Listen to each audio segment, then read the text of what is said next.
So, ibig sabihin, first baby, very lucky, no? Kasi bibihira po yung nabibiyayaan ng kambal. Pansin ko yung mga bata, parang medyo payat sila. Okay ba yung health nila? Hindi rin po ganun kadali yung pag-aasawa. Hindi po gusto nung side ko na agad po ako mag-asawa. Galit pa yung ate mo. Bakit daw? Nakikita nga po kasi yung sitwasyon ko rin po. Sa hirap ng buhay. Hindi rin natin sila masisi. Pinag-aral ka. Narito po kami ngayon. Humihingi po ng tulong. Sana mabigyan niyo po kami ng tulong. Itong anak ko ay may...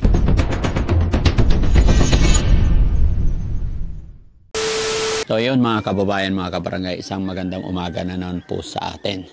At panibagong araw, panibagong vlog mga kababayan. At sa umagang ito ay may lumapit sa atin na isang kagawad.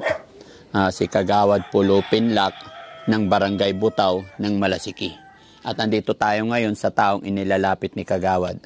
Kaya sa mga taong nagiging tulay para makarating or matuntun ng Team Daddy Frankie, mabuhay po kayong lahat. Especially sa kay Kagawad Pulo, Kagawad Pinlac. Kababayan, samahan niyo po ako para kausapin natin itong nanay na inilalapit sa Team Daddy Frankie. Morning po! Hello po, Nay. Ay, magandang umaga po. Kumusta po kayo? Buti po nakapasyal po kayo. Kumusta po kayo, Nay? Islam po. Kilala niyo po si Kagawad Pulo. Sila po yung nag-message sa amin para ilapit kayo. Ay, maraming salamat po. Okay, pwede po ba akong pumasok? Daddy Frankie, pasok po. Ayan, magandang morning again. Po kayo maupo. Gira, asawa. Pasensya na. Okay lang. Sige, wag mo alala. Upo ka, ma'am. Upo po kayo. Iba pa. Upo muna po kayo. Daddy. Sige po. Siya asawa? Opo. Asawa nyo? Pangalan nyo, sir? Jerry Bulataw po. Tatay Jerry Bulataw. Kumusta naman si Tatay Jerry? Ayos lang po. Upo muna po kayo. Sige po, okay lang. Ano yan? Bakit parehas laki? Kambal? Kambal po sila. Okay. Ilang taon na sila? Isang taon po nung June. Kakaisang taon lang. Kayo po, pwede ba upo kayo para makausap ko kayo ng maayos? Huwag niyo po kami alalahanin. Si Tatay, upo ka, Tay. Wala ba kayo upuan? Wala. Ito na lang. Ikaw na lang upo dito, Tay. Yan. Tabi po kayo ni Nanay. Thank you po. Bali, ilan na po anak ninyo? Kambal po, dalawa. Ito lang. Yan pa lang. So, ibig sabihin, first baby. Opo. Very lucky. No? Kasi bibihira po yung nabibiyayaan ng kambal. At sabi nila, swerte daw yan. No? Although lahat ng anak, blessing from our God. Diba? Pero diba, bihira magkaroon ng kambal. Kaya nasasabi kong blessing. Ano pangalan ni Nanay? Ako po si Sandra po. Nanay Sandra. Opo. Ilang taon na po si Nanay? 28 po. Bata pa. Kumusta ang buhay-buhay ninyo? Ito po. Mahirap. Pero nakakaraos naman po araw-araw. Pansin ko yung mga bata, parang medyo payat sila. Okay ba yung health nila? Hindi naman po. Pero parang buwan-buwan nagkakasakit po sila. Parang sipon, ibugan po. Minsan lagnat. Normal sa bata yon. Basta importante, napapacheck up naman sila. Anong hanap buhay nyo po dito? Ako po, full-time po sa mga bata. Tsaka siya, nag-i-stick po siya. Taglang lang po. Kung minsan sumasama sa manggahan, ganun. Kung minsan pag walang mangga, yun po yung hanap buhay na yung stick. Si ma'am, full-time po kayo sa... Mga bata po. Full-time mother Opo. dito sa bahay. Okay. Kwento mo nga yung buhay mo. Saan nagsimula ang lahat? Ako po si Sandra, yung nga po, Sandra Razo Bulataw. Nakatira po sa Canandorte. Bali, pinag-aral ng 4 years. Nagtrabaho naman po, nagturo almost 3 years sa private. Tapos, 2022, yun po, nakapasok po sa tutorial. Tapos 2023, doon po nakapag-asawa na. Bali, hindi rin po ganun kadali yung pag-aasawa. Nung nag-asawa kami kasi biglaan siya. Hindi po gusto nung side ko na agad po ako mag-asawa. Tapos, lalo hindi pa po ako nakakatulong ng yung sobra parang ganun for sapat sa kanila. Kaya, What do you mean? Sorry ma-interrupt kita.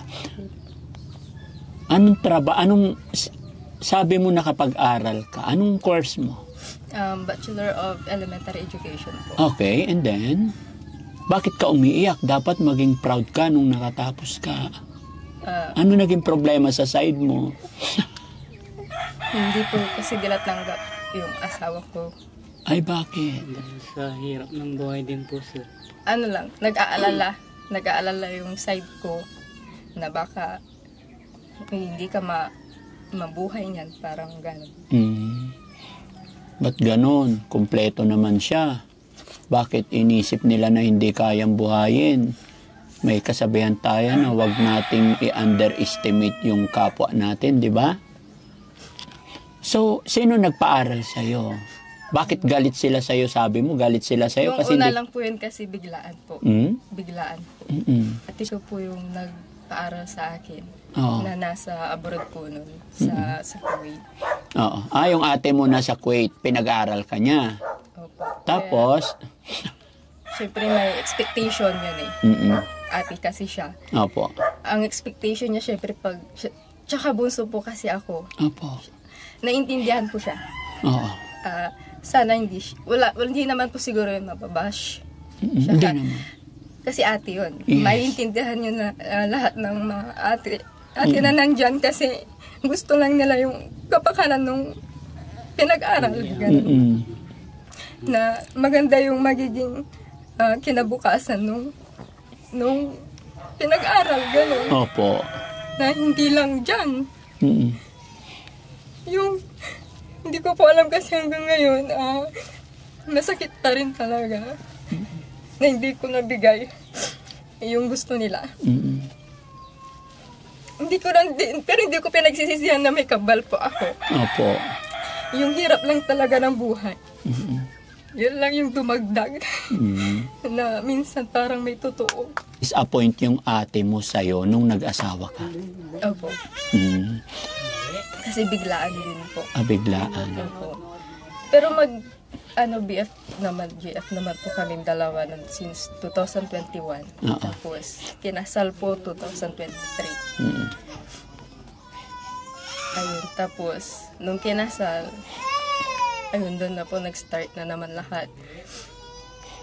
Hanggang sa kinasal, parang hanggang ngayon din po, hindi pa din po siya. Pero yung ate ko lang po. So na-disappoint yung ate mo sa nangyari sa inyo. So hanggang ngayon parang disappoint siya. You mean is hindi kanya kinakausap? Ay, hindi po, okay naman na po. Okay naman. Matagal naman na po. Nag-uusap po kami. Okay. Tapos nabuntis po ako 2023. Yun, tumigil po ako ng 2024 sa pagtuturo or sa tutorial po. Kasi nag-tutorial po ako sa bayan. 2022 nga po kanina, nabanggit ko, nagtuturo po ako doon. Natapos po ako ng 2024. Opo, kasi kailangan kong itigil kasi medyo malaki na rin po yung tiyan ko noon. Ng April, ganun po. Tapos, ayun na. Tapos pinanganak ko po sila nung June 2024. Ano sabi ng ate mo ngayon? Nakikita nila yung sitwasyon mo? Minsan po galit. Nanay, tatay mo? Si mama ko na lang po. Nasa kanan sila? Opo, nasa kanan. Ilan kayo magkakapatid pala? 6 po. Okay. Ngayon, hindi ka pwedeng magturo ulit? Pwede naman po. Oo. Kaso, hindi ko po maiwan yung dalawa. Wala po kasi mag-aalaga. Okay. Tsaka, hindi po siya katiwala muna sa iba kasi bata pa. Lalo't dalawa. Opo, tsaka masakitin po sila eh. Takot po ako lalo na first time mom po. Hindi ko kayang ipagkatiwala muna agad sa iba. Bakit mo nasabi kanina na minsan galit pa yung ate mo? Bakit daw? Nakikita niya po kasi yung sitwasyon ko rin po dito. Sa hirap ng buhay. Opo. Sa bagay, tama yung sinabi mo na hindi rin natin sila masisi. Kasi nung nasa abroad, pinag-aral ka. So, nagpursige para paaralin ka. Diba? Parang medyo na-disappoint kasi sabi mo hindi pa totally natapos. Ay parang biglang nag-asawa at nagkaroon kayo ng anak. Tama ba? Hindi po totally nakatulong. Dahil doon. Pero nakatapos po. Nakatapos. Opo. Kaya po nakapagturo. Nakapagturo ka. Board passer ka na? Hindi pa po. Hindi pa. Bakit? What if itry mo kumuha para mag-exam? Nasa plan naman po yun, Daddy Frankie. Yun nga lang po. Yung case po ng anak ko, mas inuuna po natin. Yes, sa bagay. So, sa nangyari sa'yo, alam kong matalino ka, may pinag-aralan ka. 'Di ba? Alam kong may plan ka about your family. Gaya ng sinabi mo kanina, nandyan na yan, at hindi mo pinagsisisihan na may kambal ka. Opo. At nandyan din naman yung asawa mo, hindi kanya pinapabayaan, no? So, siguro, naging aral na rin to sa'yo. Bagamat gaya ng sinabi mo, hindi pinagsisisihan dahil ginusto at ginawa ninyong mag-asawa yan. No? Siyempre, sabi mo, na-disappoint yung mga magulang mo, mga kapatid mo. Nakahingi ka na rin ng sorry sa kanila. Opo. Okay. Hindi po ulit ako ng sorry. Yes. Lalo kay ate. Yes. Mapapanood nila to at makikita at mararamdaman nila kung ano yung pinagdadaanan mong hirap ngayon. Pero hindi porket mahirap ang sitwasyon mo ngayon ay talo ka na, hindi. Umpisa pa lamang ito. Maaring ito yung mga pagsubok para makarating ka sa tagumpay. At para matulungan ka nila ulit, sabihin mo yung nararamdaman mo. Kung kinakailangan mag-sorry ka sa ate mo, unang-una sa ate mo, sa magulang mo, mapapanood nila to. Ito na yung chance mo. Kay ate ko, hindi ko na lang po babanggitin. Una sa lahat, maraming salamat kasi nag-aral mo ko. Malaking bagay yun, naging ama ko nga sa amin kasi namatay si Papa nga nung tas ikaw na yung tumayo bilang yun, parang tatay sa amin, lalo sa akin kasi pinag-aral mo ko. Maraming salamat. At sorry, alam mo na yun, sorry sa lahat. Sorry sa disappointments.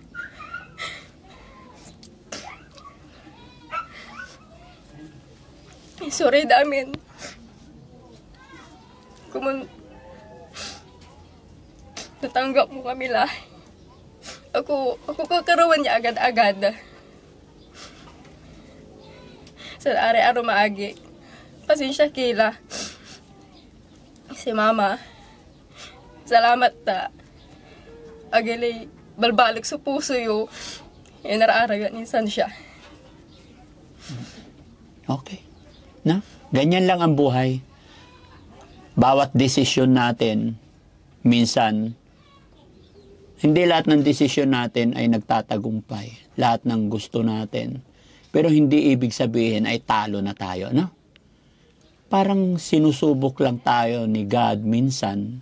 Ilalagay niya tayo sa mahirap na sitwasyon para pagdating natin dun sa mga bagay-bagay ay maging ready na tayo, no? At least, humingi ka ng sorry sa iyong pagkakamali. At alam ko balang araw, maintindihan nila yon. Kung ano man yung mga pagsubok na dinadanas ninyong mag-asawa, sana mas patunayan nyo sa kanila. No? Dahil mga bata pa kayo. At hindi habang buhay ganyan kayo. No? May pag-asa pa, bata ka pa eh. No? Laban lang tayo. Okay? Ako si Daddy Frankie. Kilala nyo na ba si Daddy Frankie? Kumusta naman ng ano? So ito ang hanap buhay nyo? Opo. Ng asawa mo? Opo. Paano kitaan dyan? Per kilo ba? Hindi po. Per bundle po siya. Per bundle? Iba-bundle po. Ilang piraso sa isang bundle? 80 po. 80 piraso. Opo, 80 So, bibilangin. Opo. Tapos, 80 piraso babalutin. Opo, tapos yung di ba po, babalutin po yung 80, tapos 10 ganon, 80. Ah, yun yung isang bundle. Opo, magiging parang 35 ganyan. 35. Tas yung Saan ba ito isa, ginagamit? 45. Sa barbecue ganon po. Or sa Kamuti Q? Opo, pwede ganon. Okay. Kailan nyo pa ito hanap buhay noon pa? Siya. Yung asawa Yung mo. side po nila. So ikaw, tiga kanan ikaw, bali ikaw manugang dito. Opo. Okay. Bahay po nung side po niya. So ito hindi nyo pa bahay ito? Wala po kaming bahay. Wala pa kayong bahay? Opo, bahay po nila. Okay, kaya napaka-importante ate talaga yung sa pag-aasawa. May plano sa buhay, no? Although gaya ng aking sinabi, may alam kong may plano ka at alam kong hindi ka pababayaan ni Lord. Ate, Nay, i-upload namin to sa YouTube, Facebook. Mapapanood ng mga kababayan natin. Pero itong ginagawa namin, lalong-lalo na sa pag-cover namin sa mga kwento ng buhay, ay ginagawa namin to para makatulong din kahit papano si Daddy Frankie. At pangalawa is para maging inspirasyon or kapulutan din ng ating mga anak, ng ating mga kapatid, ng mga nag-aaral at ng mga pinag-aaral pa. So, sa nangyari sa buhay mo, pwede bang bigyan mo kami ng advice or yung mga taong nag-aaral, makakapanood ng bidyong ito para kapulutan ng aral na hindi na sila maging padalos-dalos, lalong-lalo na sa naging sitwasyon mo. Okay? Sa lahat po ng kabataan na nandyan, na nag-aaral or may trabaho na, sarili muna ninyo ang isipin at pamilya. Importante yun kasi naranasan ko yan. Naging selfish ako. So sa pagiging selfish ko, wala pang narating, naiwan sa ere. Pero hindi pa naman doon nagtatapos, yes. Alam ko. Pero kayo, dahil nandyan muna kayo, nag-aaral, may trabaho, i-enjoy. Una, i-enjoy nyo yan. Kasi, mahirap magsisi sa huli.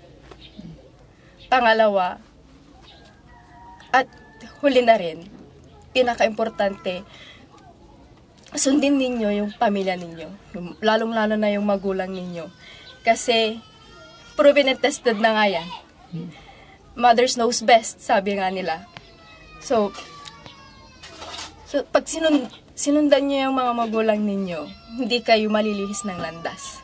Kasi alam na nila nakarating na sila doon. Tapos pag hindi ka pa nakinig, saan ka mapupunta? Yun yung tanong. Pag hindi ka nakinig, saan ka mapupunta? Yun lang po. Laging pakinggan yung at sumunod. Pamilya, magulang, dahil pagdating sa kagipitan, pamilya at kapatid pa rin ang Kakapitan. no? Tsaka tama yung sinabi mo. Mother know what is the best for us. No po. Di ba? Never nila tayong ipagkakaluno. Kahit paulit-ulit nila tayong pagalitan, pagsabihan. Minsan sabihin natin bilang mga anak, nakakabingi ka na ma, nakakabingi ka na pa. Pero never pa rin silang magsasawa dahil hindi nila tayo matitiis. Okay? Sige, huwag ka na umiyak. Kaya mo yan, ha? Magbibigay ako ng... Anong milk ng mga anak mo? Bonakid po. Bonakid. Diba? Isang po. Hirap po talaga ng buhay. Oo. Tapos iniisip mo pa yung ibang problema. Lalo na sa bata. Kung ikaw na lang sana yung magkasakit. Kayang tiisin. Huwag na lang yung anak. Huwag lang yung anak. At kung may nagawa ka mang kasalanan, bakit ikaw na lang? Huwag na lang yung anak kasi wala pa Huwag mong isipin yun. Huwag mong isipin parusa or what. Yung pagkakasakit ng mga bata, normal po yan habang lumalaki kasama sa paglakihan, no? Mahalaga maging matatag ka lang bilang ina. Siguro ngayon, noon, nung pinagsasabihan ka ng mga magulang mo, parang hindi mo pa naintindihan lahat. Pero ngayon, nagkaroon ka na ng anak, doon mo marirealize kung gaano kahalaga ang ating mga magulang, right? Diba? Dahil ngayon nanay ka na eh. Gagawin mo ang lahat para sa iyong anak, okay?